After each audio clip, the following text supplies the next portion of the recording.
Hello guys, কেমন আছেন? আমি সুমন আহমদ। সবাইকে শুভেচ্ছা।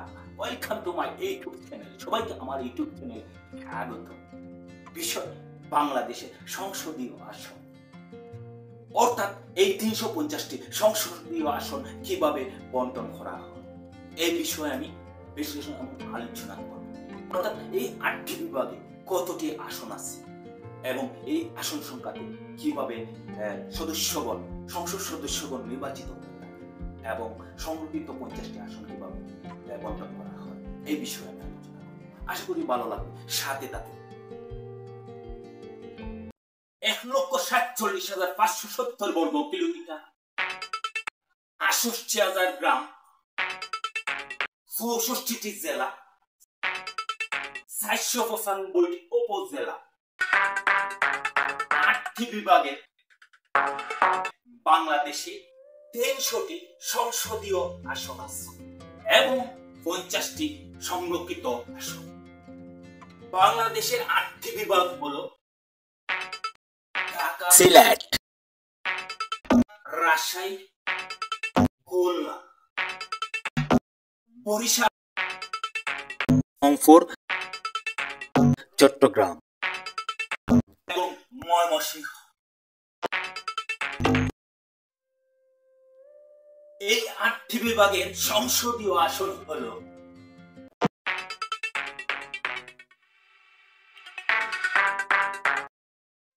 ঢাকা ৭১, সিলেট ১৯, রাজশাহী ৩৯, ময়মনসিংহ ২৪, রংপুর ৩৩, বরিশাল ২১, চট্টগ্রাম ৫৮, খুলনা ৩৫। এই হলো বাংলাদেশের ৮টি বিভাগের মোট ৩০০টি আসন। অর্থাৎ সংসদীয় আসন হলো ৩০০টি এবং ৫০টি আসন হলো সংরক্ষিত আসন। এই ৩০০টি আসনে সরাসরি জনগণের ভোটে সংসদ সদস্যগণ নির্বাচিত হন। তাহলে এই ৫০টি আসন কিভাবে বন্টন করা হবে? এই ৫০টি আসন অর্থাৎ দলের আসন সংখ্যা অনুযায়ী বন্টন করা হবে।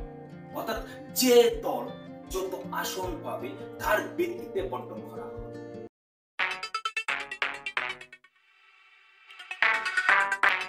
সাপোজ টু বি, একটি দল ১৬৫টি আসন পেয়েছে। এই ১৬৫টি আসনের ভিত্তিতে এই দলকে ৫০টি আসন থেকে বরাদ্দ দেওয়া হবে।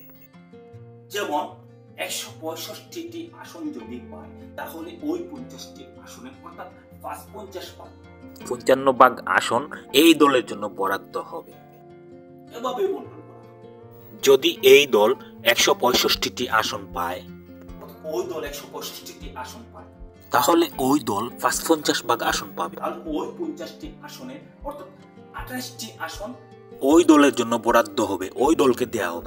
এভাবে বন্টন করা হবে। এই ৫০টি আসনে ২৮টি, যে দল ১৬৫টি আসন পেয়েছে ওই দল পাবে ৫৫ ৫০-এর অর্থাৎ ২৮টি আসন। এভাবেই সংরক্ষিত আসন বন্টন করা হবে এবং এই ৫০টি আসন হলো মহিলাদের জন্য সংরক্ষিত। হ্যালো গাইস, আমি আলোচনা করলাম সংসদীয় আসনে অর্থাৎ ৩০০টি আসনে কিভাবে নির্বাচন সংসদ সদস্যগণ নির্বাচিত হয় এবং ৫০টি সংরক্ষিত আসনে কিভাবে বন্টন করা হয়। এই ৮টি বিভাগে কতটি আসন আছে। সো যদি ভালো লাগে অবশ্যই সাবস্ক্রাইব করতে ভুলবেন না। Thank you for watching. ধন্যবাদ আপনাদের সাথে থাকার জন্য। Thank you.